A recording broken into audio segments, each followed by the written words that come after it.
construction work was in progress on a newly unusually grand steeple above Sri Mandir at Shri Devananda Gaudiya Math. So actually the word used here is a steeple. So steeple actually means a tall tower that forms the superstructure of a building. Usually a church or temple that tapers to a point at the top. The church steeple provides a convenient landmark. So it's a steeple means actually that dome. That I think that's a dome. So so it's called pinnacle, tower, or spire. Many other names are there. So steeple. In the Garbha Mandir, an altar was being prepared for the deities. Paramaradhya Srila Gurudev came into Sri Garbha Mandir to decide on the shape of the altar and the number and color of its steps. Sripad Bhaktivedanta Muni Maharaj and I were with him. Srila Gurudev surveyed the area, decided on the length, width, and height of the altar, and then became immersed in thought. After a while, he turned to us and said, "There will be 3 steps below the altar. The highest step will be blue, the second step yellow, and the bottom step will be Aruna Varana, a dawn like reddish color." Sripad Muni Maharaj asked, "Why should it be so?" So Gurudev replied, "The highest step will symbolize the luster of Rajanandan Sri Krishna, which is like that of an Indranila jewel. The second step will symbolize the golden radiance of Srimati Radhika, the crest jewel of Krishna's sweethearts." Then he remained silent for a few moments, assuming an extremely grave countenance. He continued, "The third step will symbolize the color of a Sakhi Manjari, who creates varieties of delightful fun, Vinod, for Jugal Kishore, the divine youthful couple. He'll be symbolized by Aruna Varna." As he was speaking, his voice faltered and his throat became choked. Then he became completely stunned. Seeing his extraordinary bhava, we are both struck with wonder. At that time, we could not understand anything, nor could we muster up the courage to ask him. But after his entering the Aprakat Leela and manifest pastimes, we realized the meaning of that hint. The lowest step symbolizes Sri Vinod Manjari, the eternally playful Dasi of Sri Yugal Kishore. The Gurudev had given a hint of his own Siddhati in a very hidden way. In those days, Srila Gurudev's dear Sevak Shripad Narayan Das Adhikari inquired from him privately, "Did your Gurudev reveal the identity of the Siddhadeha of any of his own disciples or not?" Solemnly he replied, "He has certainly done so. Srila Prabhupada has given the identity of the Siddhadeha and Shiksha in Bhajan Pranali to some of his qualified disciples. Otherwise, the Rupanuga line would come to an end. He also mercifully gave this Pranali to me." Then Narayan Prabhu again asked, "Will you bestow your mercy and reveal the name of your Siddhadeha?" Srila Gurudev replied, "Not just now. It will be disclosed at the appropriate time." So every devotee has a Siddhadeha, especially perfected devotees. And Vastu Siddhi. What is Vastu Siddhi? So Vastu Siddhi,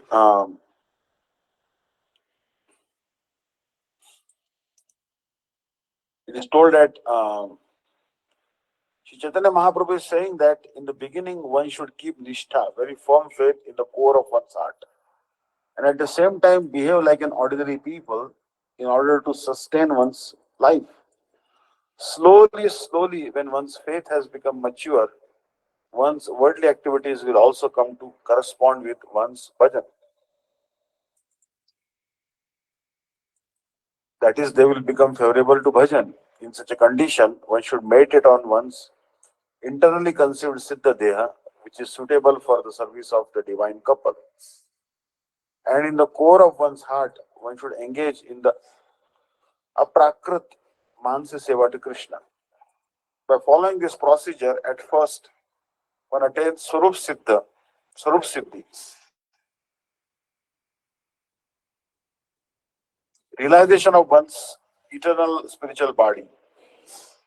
Ultimately, at the stage of Vastu Siddhi in Pragat Vraja, after giving up the material body, one gets the body of a gopi corresponding to one's internally conceived Siddha Deha.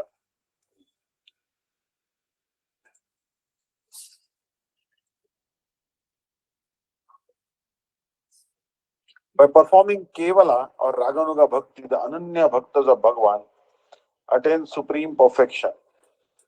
That is, by attaining Swarup Siddhi and Vastu Siddhi, they are counted among the associates of Sri Krishna in his pastimes and engage in his service. When it is time for his appearance, they, like him, also appear in order to nourish and enhance his manifest Leela. So here it is told that at the stage of devotee's conception of his self, ahanta,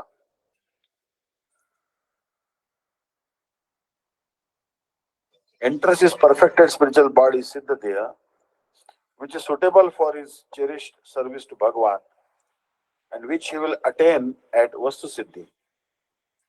The devotee continues to live in this world, having almost given up the body in which he is performing sadhakati.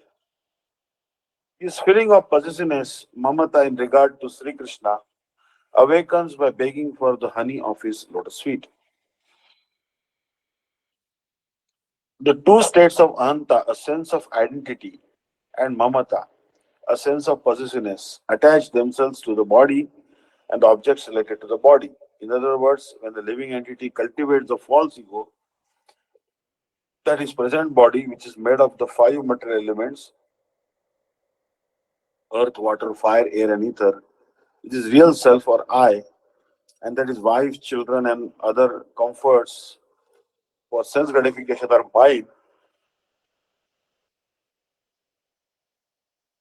the resulting condition is known as material existence.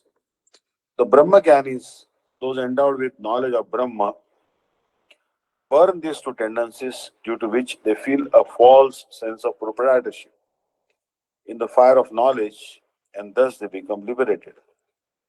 The living entity's practice of bhakti awakens his pure nature as a servant of Bhagavan. In other words, it awakens his perfected eternal identity. The sadhaka now performs the limbs, angas of bhakti such as Shravana and Kirtana with this self-conception. The perfected eternal identity of the devotee in whom bhava has arisen automatically manifests as a momentary vision, spurti in his heart. His perfect self-conception matures to such an extent that although he remains in this world, he almost completely renounces, no longer identifies with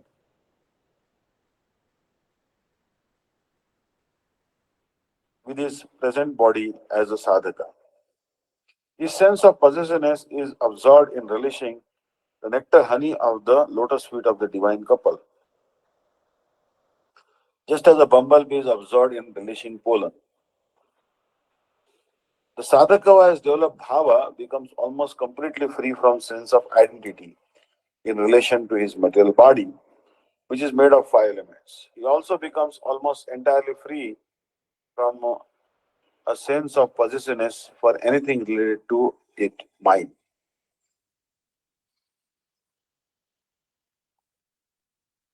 To maintain a conception of I and mine in relation to this material body is the bodily conception of life.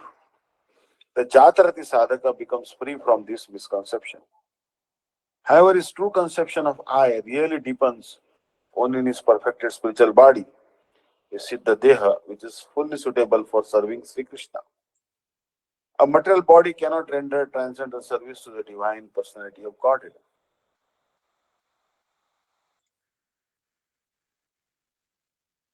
On achieving complete perfection in sadhana, The sadhaka receives a spiritual body known as the Siddha Deha, which is fit for entering direct service to Bhagwan.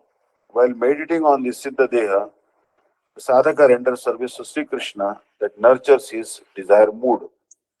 That body is called Antaschintita Deha or internally contemplated spiritual body.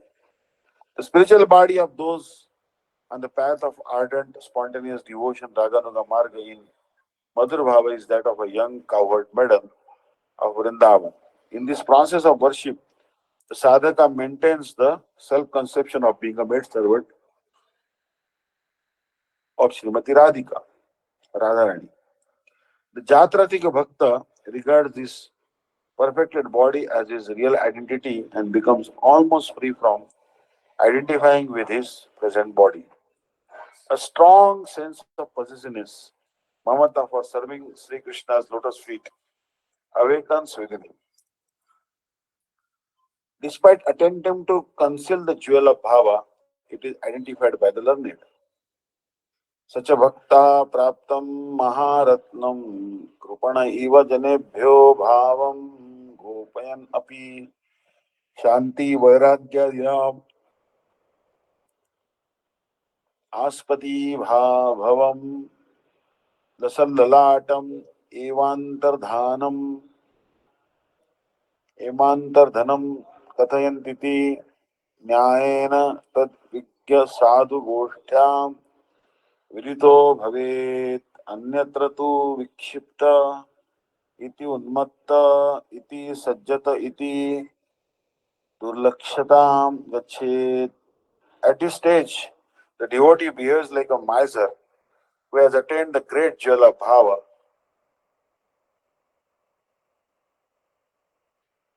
and is attempting to hide that bhava from others.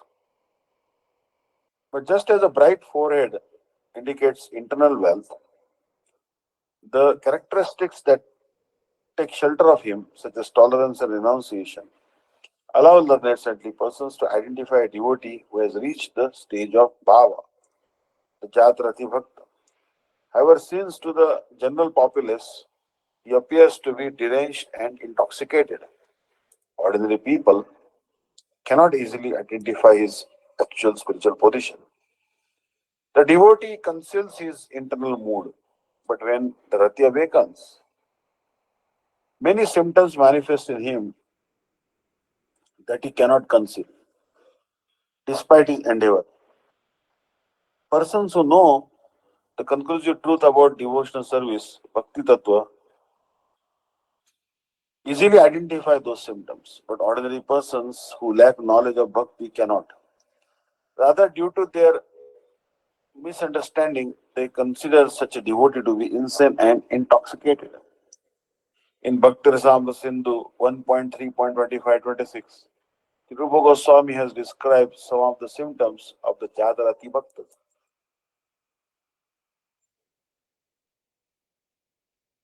शांतिरव्यर्थ कालत्वं विरक्तिर्मानशून्यता आशाबंधम समुत्कंठा नामगाने सदा रुचि आसक्तिस्तद्गुणाख्याने प्रीतिस्तद्वसति स्थले इत्यादि अनुभावा सुरजात भावांकुरे जने. The following 9 symptoms manifest in the heart of a sadhaka in whom bhava or the sprout of prema bhakti has arisen. Number 1, Shanti, forbearance. Number 2, Avyartha Kalatva, not wasting any time. Number 3, Virakti, detachment from worldliness. Number 4, Mana Shunyata, freedom from pride. Number 5, Asha Bandha, firm hope of receiving Bhagwan's grace. Number 6, Samatkantha, longing for one's desired object, Shri Bhagwan. Number 7, Nama Gane Sadaruchi, a perpetual taste for chanting Bhagwan's holiness. 8, Asaktistat Gunakhyane, attachment to narrations of the divine qualities of Bhagwan. Number 9, Pritistat Vasati Sthale, love for the pastime places of Bhagwan. When the mind remains undisturbed in the face of all reason to become angry or agitated, it is called Shanti, forbearance. An expertise in avoiding entanglement in the various worldly activities of sense gratification And in using one's time exclusively in Bhagavad Bhajan is known as Avyartha Kalatva, a concern that time should not be wasted. A natural distaste for sense objects such as mundane sound and touch is called virakti, renunciation. Absence of falsehood, despite being endowed with excellence, is called manashunyata, absence of pride.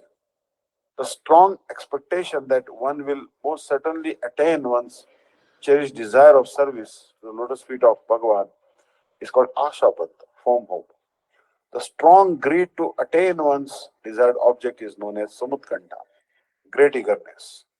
Ardent loving attachment to chanting Nama Sankirtan is called Nama Gane Sudarucha. A natural attachment to narrations of the sweet names, forms, qualities, and pastimes of Bhagavan is called Asaktistat Gunakya. A strong desire to live in the places where Bhagavan Sri Krishna has performed his pastimes, such as Sri Vrindavan Dham, is called Pritisad Vasati Sthali.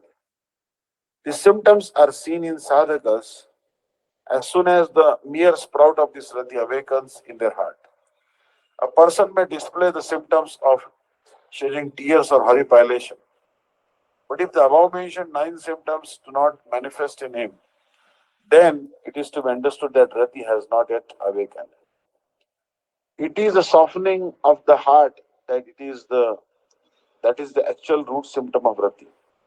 In certain circumstances, one may see symptoms such as tears and horripilation in karmis who desire enjoyment and in jnanis who desire liberation. But they should not be mistaken as indications of rati.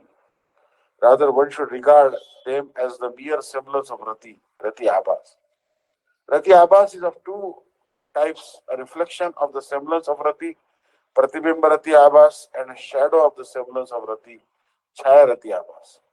When symptoms such as shedding tears and horripilation are observed in persons who desire material enjoyment and liberation, such symptoms are to be regarded as pratibimba rati abhas.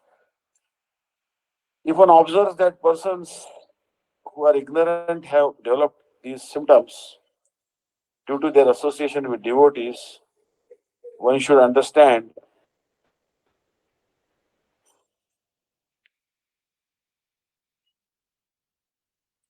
one should understand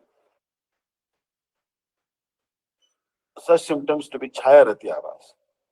Sometimes you observe that those who by nature wear their heart on their sleeve will shed tears upon hearing narrations of Sri Bhagavan's pastimes. Others practice how to display false symptoms such as tears, horripilation, and shivering in an endeavor to deceive others. Neither qualifies as rati abhas. On the other hand, the symptoms of tears and horripilation may not be observed in devotees whose hearts are grave, even though rati has awakened within them. It is therefore to be understood that the above mentioned 9 anubhavas, such as forbearance, shanti, are the true symptoms of the awakening of rati. Experienced, realized saints can discern this awakening by noticing these symptoms in the sadhaka. Since ordinary ignorant people view such devotees as totally mad or intoxicated, they are unable to pursue their true spiritual position. Bhava that arises through Raga Bhakti and Bhava that arises through Vedic Bhakti. Such a bhavo Raga Bhakti Uttho, Veda Bhakti Uttho, iti Dvividha. आद्यो जाति प्रामाणाभ्याम आधिक्येन महिम ज्ञानानंदेन ज्ञानादरेण Bhagwati सामान्याधिक्याच्च Sandra द्वितीय ताभ्याम प्रथमतः kitchen न्यूनत्वेन ऐश्वर्य ज्ञान विद्ध ममत्वा ममतावत्वाच चासान्द्रा प्रायो द्विविध एवायं भावो द्विविधानां भक्तानां द्विविध चित् वासना सनाथेषु हृदयेषु स्फुरन् द्विविधास्वादत्वं भजते. Bhava also is of two types. Raga, Bhakti, Uttha, awakened by following the process of ardent, spontaneous devotion, and Vaidhi Bhakti Uttha, awakened by following the process of regulative devotion. The first type, Raga Bhakti Uttha Bhava, is intense in both quality and magnitude. Because there is no veneration of Bhagwan's Godhead or dominion, nor knowledge of his other glories as described in the scriptures. In this way, the mood of considering oneself equal to or greater than him makes this bhava very condensed. The second time, Vaidhi Bhakti Uttha Bhava is in both quality and magnitude somewhat inferior to the first. Since knowledge of Sri Bhagwan's divine majesty undermines one's sense of possessiveness, mamata for him, that is, weakens it. This second type of bhava is not as condensed as the first. These two bhavas manifest respectively in the hearts of the two types of devotees who have either of these spiritual aspirations, and they relish them in two separate ways. Sadhana bhakti, the practice of devotion, is of two types. The ardent, spontaneous devotion, raga bhakti, and regulative devotion, vaidhi bhakti. Raga bhakti is filled with greed, lobhamai, whereas vaidhi bhakti is impelled by the instructions of the scriptures, shastra shasanam. In this way, bhav is also of two types. Awakened by spontaneous devotion, raga bhakti, and awakened by regulated devotion, vaidhi bhakti. Hare Krishna. Is Anand Prabhu there today? No. No, Just no, 2 minutes kirtan, Mahamantra kirtan. I'll just come back. Hare Okay. Krishna. Just 2 minutes. Hare Krishna.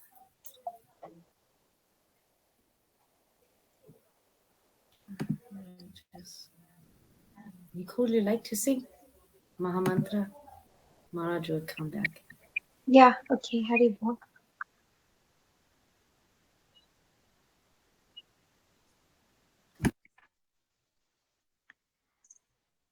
Namo Vishnu Padaya Krishna Prestaya Bhutale Srimati Bhakti Vedanta Swami Iti Namine Namaste Saraswati Devi Gauravani Pracharine Nirvishasanyavani Asataya Satamine Shri Krishna Chaitanya Prabhu Nityananda Shri Advaita Gadadhara Shri Vasanti Gaur Bhakta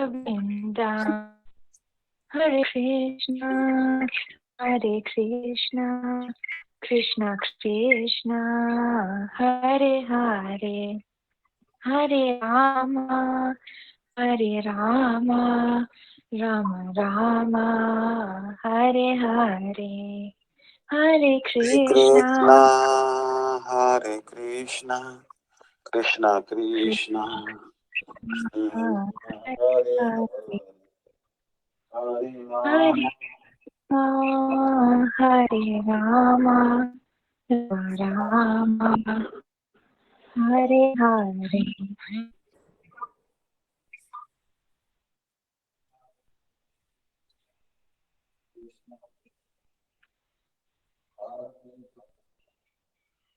Hare Krishna, Hare Krishna, Krishna Krishna, Hare Hare,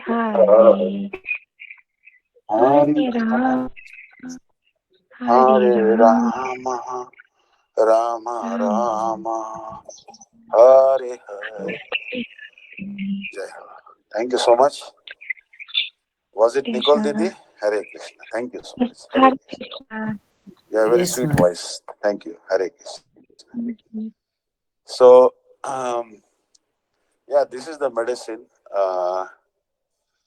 because many times we have many diseases in our system because of our past karma. Like my mother is now on oxygen support, and thankfully her test for COVID came negative. Uh, so my sister told me. Then there's another Didi living in Mumbai. She's also a disciple of Sripad Dandi Maharaj, and she told some medicines, phosphorus and pyronia. So actually, homeopathic medicines are cheaper and they are easily available. No side effects. So homeopathy is actually a boon for poor people, those who are actually old people. It's really a boon. When Corona epidemic was going on, pandemic, um, there was actually um, arsenic album, one medicine was going on, and Shri Anirudh Prabhuji also. He told me to. Uh, he gave me a list of commonly used medicines. So some of the medicines immediately I can tell. For example, for eyes, euphoracea, for so like this. For tooth pain, hikla lava, like this. So this is actually good. This is also good. But best medicine is the holy name of Krishna. And I was listening to the Guru's lecture, and he was telling very clearly that don't try to chant too fast or in haphazard manner, but try to chant quality now. Remembering, you can remember any particular pastime of Sri Krishna, like pastime of Putana. If you remember the pastime of Putana, then your anarthas will go away. Putana represents a particular anartha, and that anartha will go away by meditating on that pastime of Krishna. So apparently, Putana was a demoness killed by Krishna first, and also Krishna killed Tartaka. Tartaka. Some people say Tardaka, but actually her name is Tardaka. Tartaka. So Ram also killed Tartaka first. So the Gurudev was making a point. Try to chant quality now, not quantity, but quality.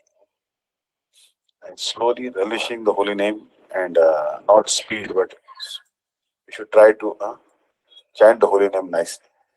So in terms of quality and magnitude, bhava awakened by raga bhakti is far superior to the second type of bhava, which is awakened by the practice of Vaidhi bhakti. So in Vaidhi bhakti, the practitioner regards Bhagavan as the supreme controller and thus develops a mood of awe and reverence towards him. He is therefore unable to relish Bhagavan in an unobstructed manner.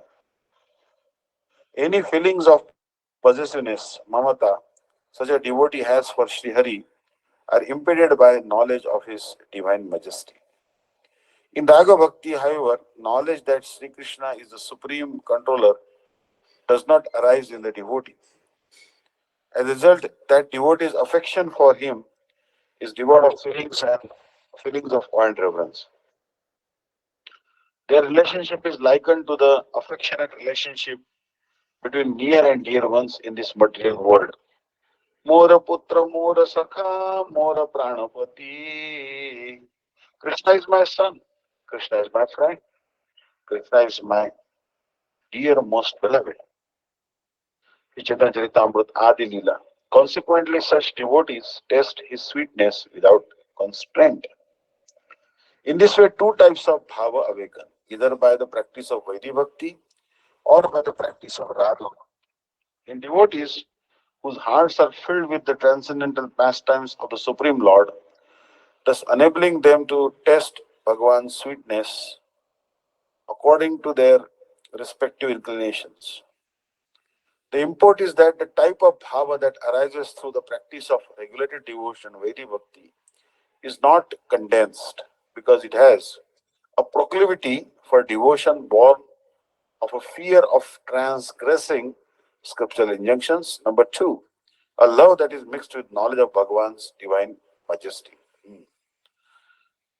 Since in this type of devotional service, knowledge of Sri Bhagavan's majesty is present in the sadhaka's heart, his feeling of possessiveness, mamata for him is slackened.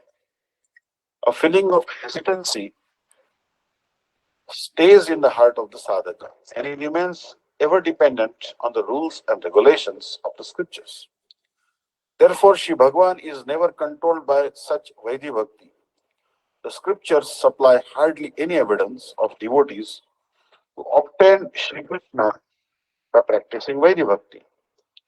The bhava that is awakened by this Vaidhi Bhakti is therefore not accepted as being concentrated. Devotees belong to one of these two distinct categories based on the path of devotional service they undertake. They are either followers of Raga Bhakti or Vaidhi Bhakti. These two types of devotees maintain different spiritual aspirations of heart. The heartfelt aspiration of the devotee on the path of Raga Bhakti is free from any scent of desire for entirely of concern for Sri Krishna's happiness. On the other hand, a desire for true happiness is prevalent in the heart of the devotee on the path of Vaidhi Bhakti. The culmination of his heart's aspiration is to become free from worldly miseries or to obtain liberation from material identification. Therefore, according to these different aspirations of heart, two different types of bhava manifest. The respective devotees relish these two bhavas differently. Categories of bhava. Ghanrasa iva rasala, panasikesh, panasekshu, akshadishu, pravishta prutak pratham, madhuryatvam bhajate, तेज भक्ता शांत दास सखी पितृ भयची भाववंता पंचविधा स्यु तत्र शांतेषु शांतिरिति दासेषु प्रीतिरिति सखीषु सख्यमिति पितृभाववत्सु वात्सल्यमिति प्रेयसी भाववत्सु प्रियतेति नाम भेदमपि. So bhavanuvad. Just as condensed rasa enters mangoes, jackfruits, grapes, sugarcane, and so forth, thus giving each a unique flavor and sweetness. So here actually some nice fruit have been mentioned, and obviously these fruit are very sweet. There's mango. Mangoes actually in Maharashtra there is Hafuns, Alfonso, and this on the bank of Ganges in Kashi, Uttar Pradesh, Langda, the mangoes actually. Once I went to Malaysia and very big mangoes there. But Indian mangoes, they're actually very sweet. Even if they're small in size. There are two types of mangoes. The ones you can just suck them and you rub them and just suck them. And the other ones are you can cut and eat them. So these are different mangoes. And jackfruit. Jackfruit is a very sweet fruit. In Bangalore, we have a lot of jackfruit trees. And then I got to taste this jackfruit Mahaprasad many, many times. And the riper, the sweeter it becomes. More ripe, more sweet. More ripe, more sweet. And the seed of the jackfruit also is very good. It is like nut. You can cook it and eat it. I really like jackfruit seeds. Ekadashi day is favorite. Grapes, obviously grapes, Nasik, where my mother and sister lives now. Nasik. Nasik apparently is a place where Ramchandra cut the nose of Shurpanakha. Shurpanakha, she was attracted to the beauty of Ram. She wanted to marry Ram. She was Ravana's sister. Ram directed it to Lakshman and said, I am already married to Sita. Maybe you approach Lakshman. And then she approached Lakshman and then Lakshman also rejected her. Finally, she wanted to attack our Sita Devi, and Ram told Lakshman that cut her nose and ears. Actually, this is Gurudev was telling that he's telling Shurpanakha, he is telling Lakshman to cut her nose and ears. Is not actually any atrocity, but rather it is a guarantee that no one will marry her. Because her desire was to marry Krishna, Ram. So Ram said that if you want to marry me, then no other man should marry you. I know which man will marry a woman which has no nose and no ears? And a lot of women actually I heard in Kashmir, in India, you'll find the most beautiful women actually in Kashmir. Actually, all Indian women, they are natural beauty, and they are obviously most beautiful women in the world. But Kashmir girls are very, very beautiful, very pretty. And they are very fair. And but when the Hindu girls, Kashmiri girls, especially the Pandit girls, means Brahmin girls, they wanted to save themselves from the Muslims who were attacking them. Then they chopped off their parents only cut off their nose and ears, just disfigured their face, so that they will not no more be attraction. So the point I'm trying to make is that Ram cut the nose and ear of Shurpanakha, accepted her. So next lifetime, um, she came as Kubja, and Krishna accepted her. So if you tell Krishna that I am yours, then Krishna will not let you get married to anyone else. So that is the thing. So Khara Dushan Khara Dushan were sent. Khara means a donkey. So they attacked Ram and Ram killed them. So grapes, so Shurpanakha's nose was cut in the place called Nasik. Nasik means nose. Nasik means nose. Some people say her ears fell in Kanpur, but Nasik, that is what I heard. So Nasik has very good grapes. The grapes also two types in India: the greenish ones and the black ones. And sugar cane obviously is very sweet. Sugar cane also two types: black one and the white one. The black one especially is sweeter. That's what I heard. So in my childhood, when I was having good teeth, I could chew. Even now, I can, if they cut it small pieces, I can suck on sugar cane. Sugar cane is actually healthy compared to sugar, which is ultra processed. Um, so there are different types of sweetness. You cannot say that sugar cane sweetness is same as jackfruit sweetness. Um Actually, today I was reading some verses of Gita Govinda. It's a very elevated poetry and not qualified really to read it. But there, Shri Jaydev Goswami Pad quotes a verse. Sadhvi madhvi ka chintana bhavati bhavata sharkare karkashasi drakshe drakshanti te ke tvam amrutamrutam asikshir niram rasaste माकंद क्रंद कांताधर धरणी तलम गच्छति यावत् भावम श्रृंगारस सारस्वतम यह जय देवस्य विश्वपचांसी. Hey, powerful wine, do not think you are so intoxicating. Hey, sugar, you are too harsh. We have seen sugar crystals, but they're very hard and harsh. Hey, grapes, who will look at you? Hey, nectar, amruta, you are like death, Amruta. Hey, milk, you taste like water. Hey, ripe mango, now go and eat.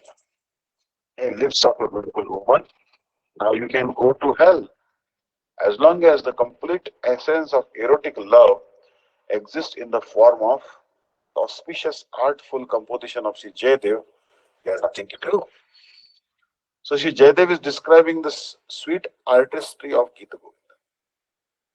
This poem is an auspicious eulogy of the essence of the most brilliant Shringaras.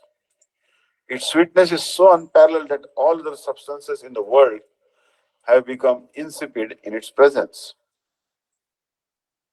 No other sweet substance can administer sweetness in the learned devotees. Sri Jayadev's clever words are auspicious personified. The concentrated essence of everything is the romantic sentiment, Shungar Rasa, and Gita Govinda is the essence of that. Radha and Krishna's auspicious adventures are the exclusive embodiment of good fortune and welfare. For the expert devotees of the Supreme Lord, there is no astonishingly sweet taste available anywhere like the rasa of Gita Govinda. All the sweetness in the entire world combined together in one place has become tasteless in the presence of this poetry.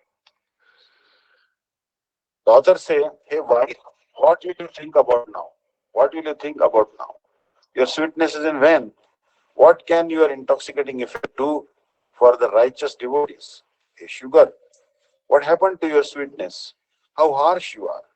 Are you worthy of investigation? You are no substance. Hey, grapes, do not fear.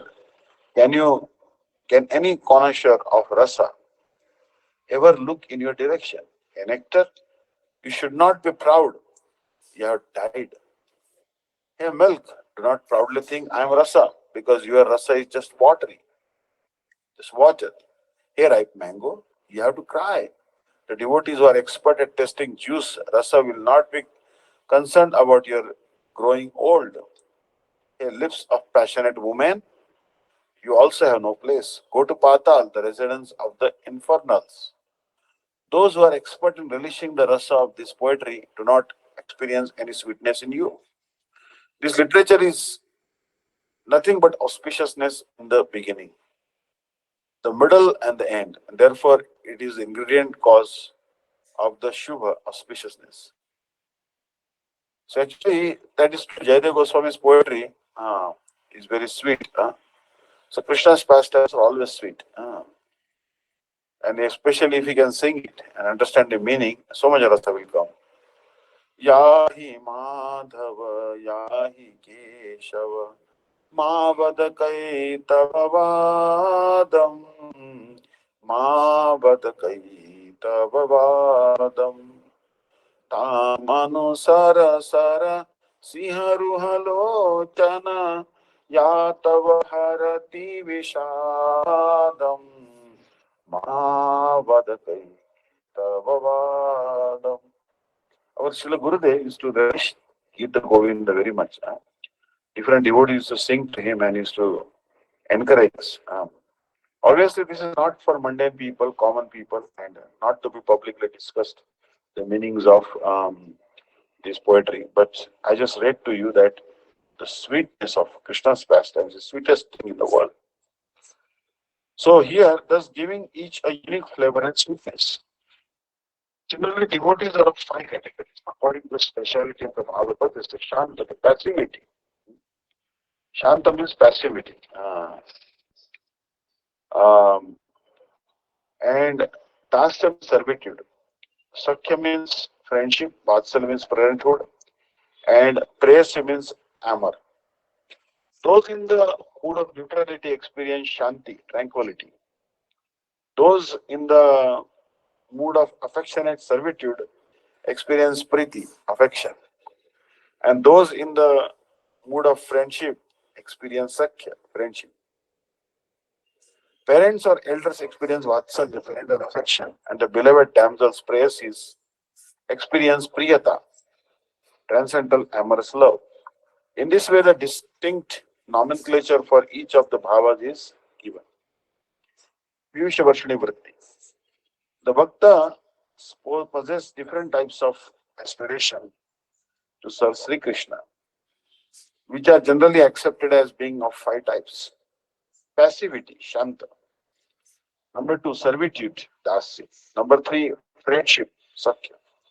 Number four, parental affection, Vatsalya. Number five, amorous love, Madhura. Shantabhav, the mood of neutrality. Devotees of this first type have Nishtha only in the intrinsic nature, Swarupa Bhagavan. In other words, they accept him as Parabrahma, the absolute truth, and as Paramatma, the super soul. They are thus called Shanta Bhaktas.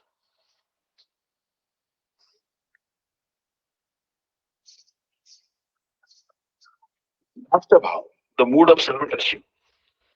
Devotees of the second type regard Parabrahma Sri Krishna, who is replete with six opulences: wealth, strength, fame, beauty, knowledge, and renunciation as their Lord.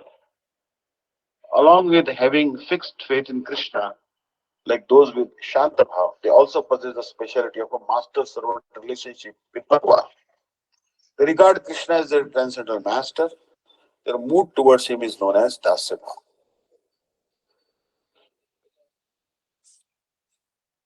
Sakhya Bhav, the mood of friendship.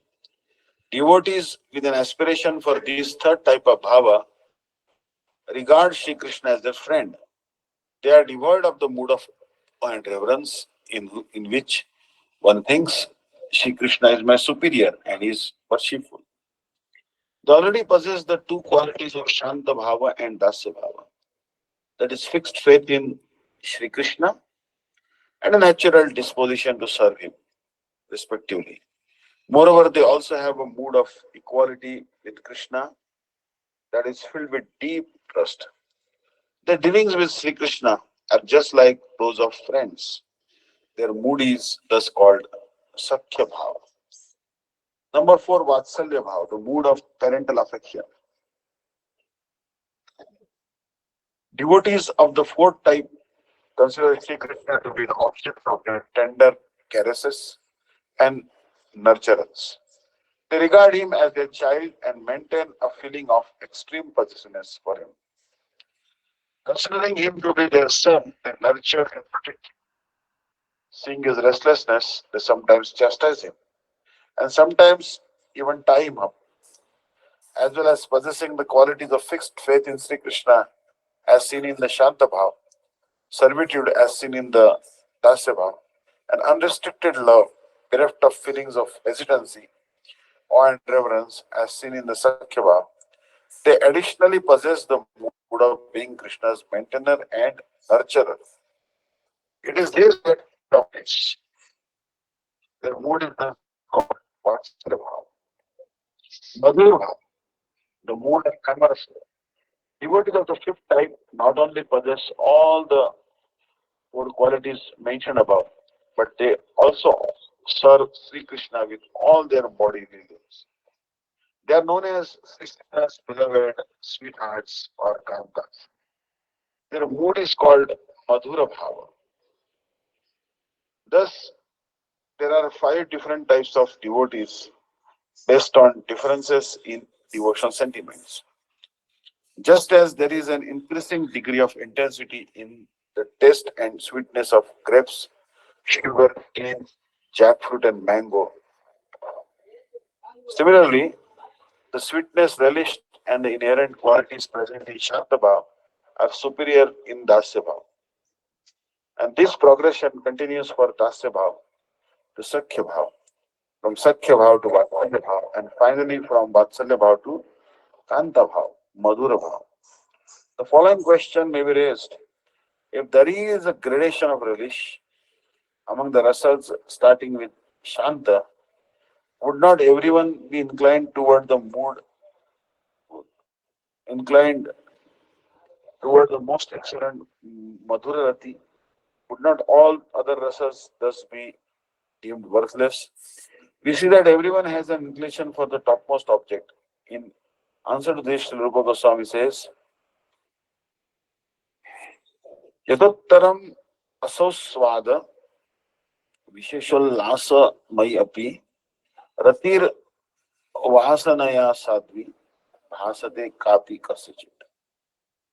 Although nectarian taste of rasa is relished more in Dasyarati than in Shantarati, more in Sakyarati than in Dasyarati, more in Vatsadrati than in Sakyarati, and more in Madhurati than in Vatsalarati, still the devotee develops a relish for one rati only, according to his previous aspirations or impressions. Understood. So, according to his past impressions, a person may be attracted to one of the six tastes, such as sweet, sour, or bitter, and not have any taste for the others. Similarly, a devotee may develop relish for one of the moods of devotional service, such as Dasya Bhav, due to his past desires and his receiving in his life the special mercy of a great personality who has the same bhava as he has. Srila Jiva Goswami writes in his commentary on the above mentioned verse that the relish that devotee experiences in the mood of passivity, shanta, increases progressively in the moods of servitude, dasya, friendship, sakya, and so on, yet he develops an affinity for one particular mood according to his taste. A doubt may arise here: who will discern the superiority or inferiority of the different types of rati? Those who have no aspiration at all, or those who are aspiring for just one rasa, are unable to ascertain which is superior and which is inferior because they have not relished the other rasas. Those who are full of multitudinous aspirations relish many rasas, and thus they also have no ability to discern this. But that person who is totally immersed in just one rasa is capable of doing so. The reason for this is as follows. Although a person may not have tasted other rasas, he will nevertheless understand the features of another rasa by comparing its distinguishing characteristics with his own. By this, he can conclude which factors nourish or impede that rasa. For example, Shri Uddhav is a devotee endowed with dasya rasa, mixed with sakya rasa. Because his feelings of servitude are prominent,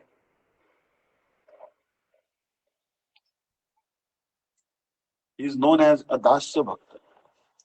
Absorbed in his own rasa, he witnessed the abundant, extraordinary spiritual emotions or the beautiful damsels of Raja in Mathura. He thus surmised that their attachment is thus topmost and therefore prayed to take birth in Vrindavan as a blade of grass or a shrub, so that he may obtain a particle of their food dust. This has been described in Srimad Bhagavatam 10.47. Thus, the different types of rati or attachment have been given different names. In the devotees with a neutral mood, there is Shantarati. In the surrounds of Krishna, there is Priti Rati, Dasya Rati. In the friends of Krishna, there is Sakhya Rati. And in the parents of Krishna, there is Vatsalya Rati. And in the lovers of Krishna, there is Priyata Rati or Madhura Rati. Transformation of Bhava into Sthai Bhava and Rasa. Punashchayam Sasaktair Avirbhaver Vibhavanubhava Vivichari Atmev Rajeva Prakriti उद्भूतैश्वर्यः स्थायीति नाम्ना वैशिष्टं गच्छन् तैर्मिलितः शान्तिदास्यम् इति सख्यमिति वात्सल्यमिति उज्ज्वल इति लब्ध विभेदो रसो भवति. Bhavanava. Furthermore, these five bhavas, by dint of their respective powers, acquire vibhav, anubhav, sattvic bhav and vivichari bhav as their subjects, along with the opulences coming from them. These five bhavas then become kings, known as Thai bhavas, permanent emotions. In association with their respective subjects, such as vibhava, these Thai bhavas transform into the following five rasas with their distinctive specialities: Shantaras, Dasyaras, Sakhyaras, Vatsalaras, and Ujjwalras. Here, Srila Vishwanath Thakur is describing how transcendental attachment to Sri Krishna Rati, transforms into rasa. The previously mentioned five types of rati, namely Shantarati, Priti Sakhya and Vatsalarati and Priyatarati, act like independent monarchs. Through their own respective potencies, they mix with their subjects, vibhavas, which stimulate rati, one's inherent relationship with Krishna, and thus cause it to be tested. Anubhavas, visible symptoms that illustrate the spiritual emotions stimulated within the heart. Sattvic Bhav, eight symptoms of spiritual ecstasy arising exclusively from Vishuddha Sattva. And Sanchari Bhavas or Vyabhichari Bhavas, internal transitory emotions which arise like waves from the ocean of the Sthai Bhava, enhance it, and then submerge once again into the Sthai Bhava, and transform into the following five rasas, respectively. Number one, Shantaras. Number two, Dasyaras. Number three, Sakyaras. Number four, Vatsalyaras. And number five, Ujjvalas. Aviruddhan, Viruddhansha, Havanyo, Vashatam Nayan, Surajeva Virajeta, Sasthai Bhavochiti. Bhakti Rasamrita Sindhu 2.51. That bhava which is resplendent like the best of kings, keeping under control compatible emotions, aviruddha, such as laughter and incomparable emotions, viruddha, anger and so on, is known as sthai bhava. Sthai bhavo atra saprokta Shri Krishna Vishayarati. Bhakti Rasamrita Sindhu 2.5. Only the attachment that has Shri Krishna as its sole object is termed as sthai bhava, permanent ecstasy. Vibhavair anubhavaisya सात्विकर विचारी भी स्वात्यत्वम रतिनाम आदिका श्रवणादि भी ऐसा कृष्ण रति स्थायी भावो भक्ति रसो भवेत. Hare Krishna, Dandavad Pranam. So we'll stop here today. This is page number 336, 376. So next class will begin from page number 377. Thank you so much. Hare Krishna. Today I'm traveling to Bellary. Not so far actually, but so I have a train today. So Hare Krishna. Vanchakal Paturvesha Krupas and Divacha. Pridhanam Bhavanebhyo Vaishnavebhyo Namo Namo. That of Brahms. Hare Krishna. Hare Krishna. Hari Bol. Hari Bol.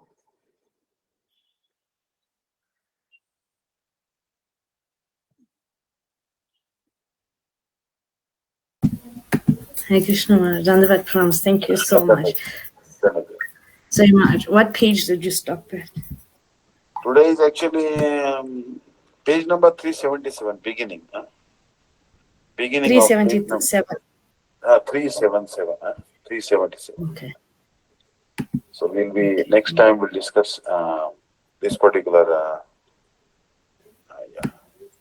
Hare Krishna, Hare Krishna. Hare Krishna Maharaj. Thank you.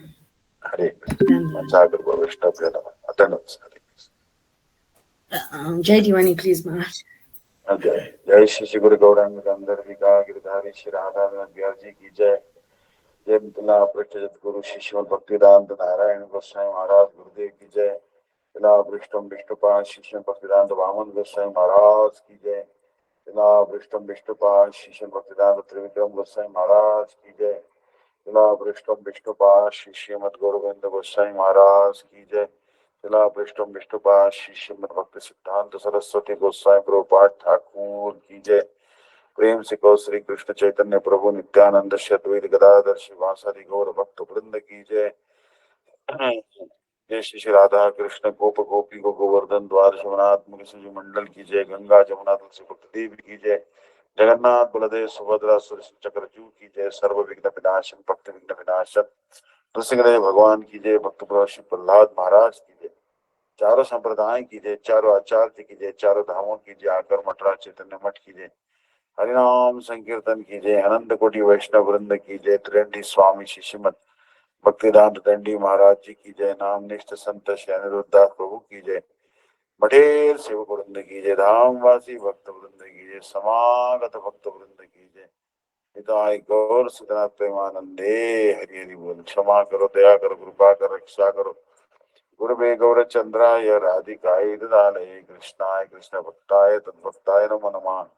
ओम वृंदाय दुस्देवाय प्रियाय केशवश्च कृष्ण भक्ति प्रदेवी सत्यवते नमो नमः. वाञ्छाकल्पतरुभ्यश्च कृपा सिन्धुभ्येव च प्रदानां पावनेभ्यो वैष्णवेभ्यो नमो नमः. अनंत कोटि वैष्णव की जय. निताय गौर प्रेमानंदे. हरि हरि हरि बोल. हरि हरि बोल. हरे कृष्ण. दंडवत प्रणाम. Shripad Bhaktivedanta Vishnu Maharaj ki jai. Vanchika Patrivesya वैश्य कृपा सिन्धुभ्यो च प्रदानां Pavanebhyo पावनेभ्यो वैष्णवेभ्यो नमो नमः. हरे कृष्ण. हरे Krishna. I Hare hope Krishna, everyone Maharaj. understood. Anyone has any comments, questions, you can ask. Hare Krishna. Yes. Hare Krishna. Thank you so much, Maharaj, for attending today, and please do have a safe trip. Hong Kong devotees also send their best wishes and safe trip to you. Thank you. And, yes. Hare Krishna. So Hare. tomorrow, we're continuing with class, so must I wait for you? Yeah, I think I will reach tomorrow morning itself. Tomorrow by noon time, I'll reach my destination. So I'll take a little rest, and 8 o'clock we can give class. 8 o'clock or Sure. even 7 o'clock is also okay. I don't know. Either way, whatever is comfortable. Yes. Because even tomorrow evening is free for me. Yeah. Okay, so normal. Tomorrow we go as normal time, or Yeah, normal time. you want to? Whatever time, 7 o'clock or 8 o'clock, whatever it is. Better 7, because then, yes, better 7 actually. Yes. 8, So you can 8 may finish become earlier. late for some devotees. Right? Yes.